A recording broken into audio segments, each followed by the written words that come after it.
Bonjour, je m'appelle Maria Plaza, je suis orthoptiste, j'exerce en libéral dans le sud de la région parisienne et dans le cadre de la formation que je suis actuellement, la formation d'expert en thérapie visuelle qui est dispensée par l'école SAERA en Espagne, je vous fais cette petite vidéo pour vous parler de l'intérêt de la mesure de la phorie associée à la disparité de fixation, tout ça à travers un cas pratique. Donc, il s'agit d'une femme qui a 59 ans. Elle est infirmière.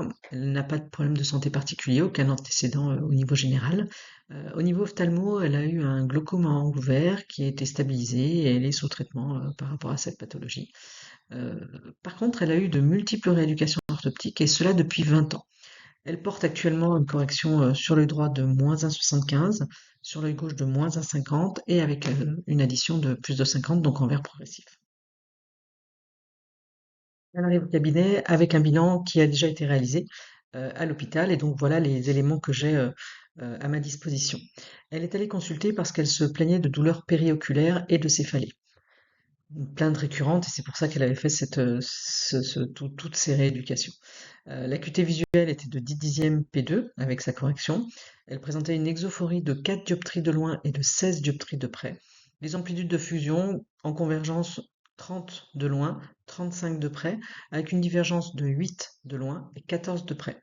Par contre, on notait une chute de l'amplitude lorsqu'on était en dynamique ou là, en vision de loin, et là, la fusion en convergence tombait à 18. En parallèle, elle signalait de fortes douleurs au moment de tous ces exercices en convergence. Pour ce qui est de l'accommodation, elle était symétrique sur l'œil droit et sur l'œil gauche, rien de particulier à signaler. Et donc, du coup, la demande de l'hôpital était de mettre en place une rééducation qu'elle devait faire donc dans un cabinet privé à l'extérieur. Nous avons donc réalisé les séances de rééducation comme demandé. Nous avons fait 10 séances. Ces séances visaient à améliorer les capacités de fusion en statique et en dynamique, comme cela a été demandé suite au bilan qui avait été réalisé à l'hôpital.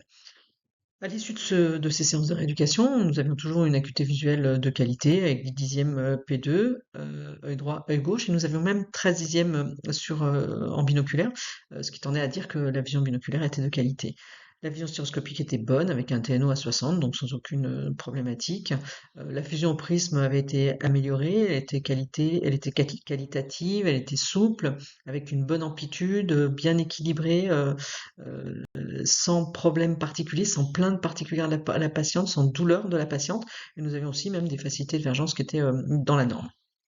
Nous retrouvions avec donc sa correction une exophorie de 4 de loin et une exophorie de 14 de près, avec une motilité qui était équilibrée, sans problème majeur, sans problème notable, et une motricité conjuguée qui de son côté était de bonne qualité, sans aucune problématique et tout à fait harmonieuse. Et malgré cela, malgré cette prise en charge rééducative qui s'était bien passée, malgré ses capacités de fusion qu'on avait bien améliorées et qui étaient aujourd'hui tout à fait normales, la patiente continuait à décrire des signes fonctionnels et une plainte. D'où notre hypothèse, c'était qu'il y ait une disparité de fixation avec une phorie associée. Alors, pourquoi est-ce que cette disparité de fixation? Bonne question. Selon le docteur Weiss, je vous fais la phrase entière. La disparité de fixation peut être définie comme l'angle de déviation résiduelle des axes visuels quand le sujet fixe et fusionne binoculairement une image située dans un plan frontal.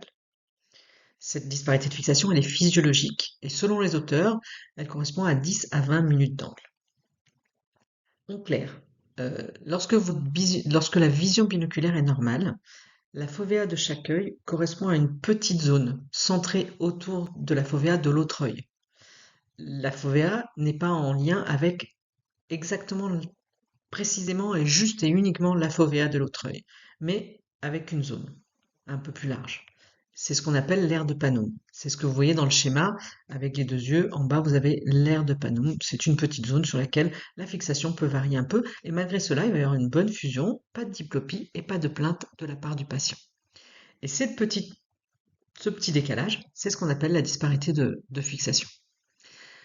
Quand on a une hétérophorie, qui est mal compensé, ça va entraîner un stress visuel et ça va augmenter cette disparité de fixation. En fait, l'hétérophorie mal compensée va se rajouter à cette disparité de fixation et donc augmenter cette zone de fixation un peu instable et de lien binoculaire un peu instable. Les tests qui sont à notre disposition nous permettent de mettre en évidence cette disparité de fixation, mais ils ne nous permettent pas de la mesurer précisément. Par contre, nous avons des tests qui nous permettent de mesurer la phorie associée à la disparité de fixation. On fait référence à une phorie associée parce qu'en fait, on a une fusion périmaculaire. Donc, c'est une phorie qui est associée à cette fusion. Par opposition à la phorie dissociée, où on va dissocier complètement notre patient, où là, on enlève complètement ou presque la vision binoculaire. Pour faire le test, nous allons utiliser le dispositif de Mallet. C'est le dispositif le plus connu, celui qui est le plus utilisé, et il va permettre de déterminer la correction prismatique nécessaire pour annuler cette disparité de fixation. Le test de Mallet est conçu avec un verrouillage fusionnel suffisant pour révéler la disparité de fixation en cas d'hétérophorie décompensée. Et d'après Mallet, ça ne peut fonctionner que dans ce cadre-là. Le texte est composé d'une cible centrale, OXO, et de deux marqueurs. Les deux petits marqueurs monoculaires que vous avez en haut et en bas, qui sont alignés au X. La cible centrale et le contour du disque noir, comprenant le texte, sont vus binoculairement, et c'est ce qui va stabiliser la fusion. Si on a un décalage d'un ou des marqueurs monoculaires, nous allons chercher alors le prisme le plus faible qui va permettre de réaligner les petits marqueurs et c'est ce que nous allons appeler le prisme de compensation et c'est le prisme que nous allons prescrire.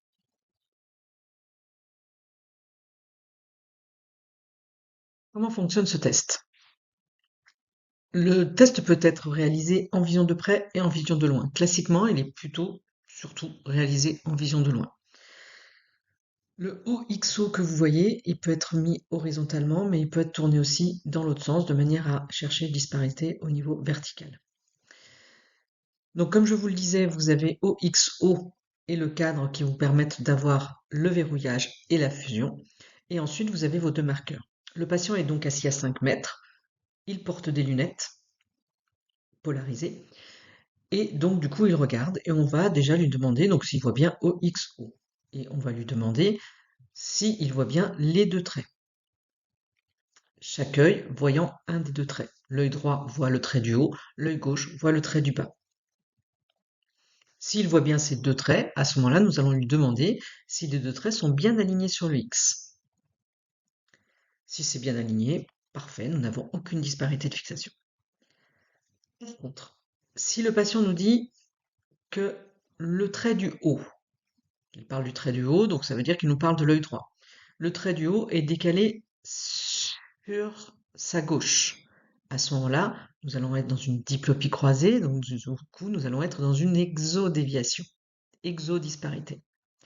S'il nous dit que le trait du haut de l'œil droit est décalé vers la droite, à ce moment-là, nous allons être dans une diplopie homonyme et dans une disparité, une ésodisparité de l'œil droit.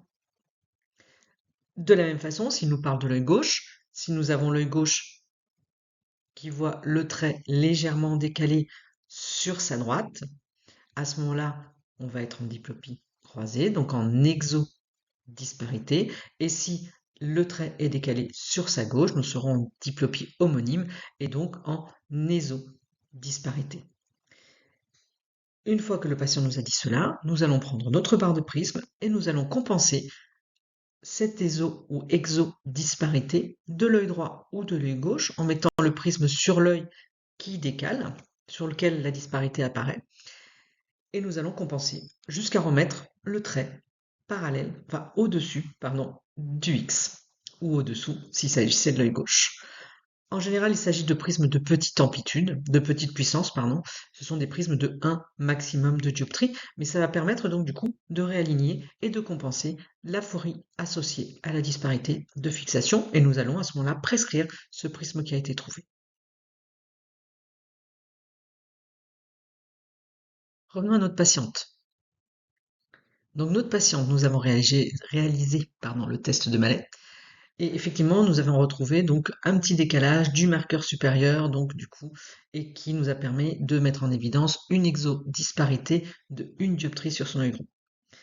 Nous avons donc prescrit ce prisme et nous avons revu simplement la patiente un mois après pour un contrôle. Un mois après, la patiente était satisfaite, plus aucune plainte, plus aucune gêne, elle était très bien avec son prisme. Nous avons revu cette patiente un an après et toujours pareil, pas de problématique, pas de plainte, pas de signe fonctionnel, la patiente est ravie. Alors en France, la disparité de fixation est peu prise en compte, alors que son intérêt est majeur. Ça permettrait d'éviter certaines errances thérapeutiques euh, des patients qui multiplient les prises en charge avec toujours une plainte malgré une fusion qui semble correcte. Il faut toujours avoir en tête cette histoire de disparité de fixation. Un patient qui revient trop régulièrement, ce n'est pas normal. Soit on a quelque chose qu'on n'a pas vu, et donc il faut refaire le point correctement, revérifier la correction, tous les éléments accumulatifs, regarder la fusion, tout ce qu'on peut revérifier. Mais si vraiment tout va bien, il faut pas juste se dire, bah écoutez, c'est pas grave, ça revient de temps en temps, c'est la fusion qui tient pas dans le temps, il faut refaire des séances. Non, un patient qui revient trop régulièrement, c'est qu'il y a un problème et il faut penser à cette disparité de fixation, qui est un élément très important. Merci à tous pour votre écoute et puis je vous dis à très bientôt.